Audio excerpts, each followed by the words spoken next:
I'm Ashley Robertson. I'm a veterinarian in Chapel Hill, North Carolina, and I've been working with dogs and cats for 13 years.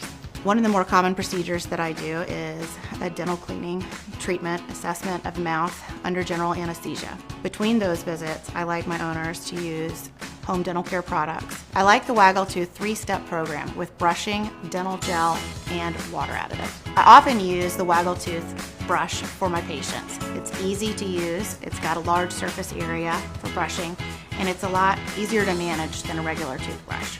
The Waggletooth dental gel has natural ingredients to help soften your pet's tartar and plaque so you can brush them away.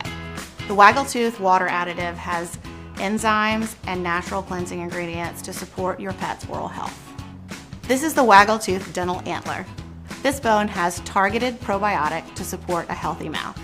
It is made with natural ingredients.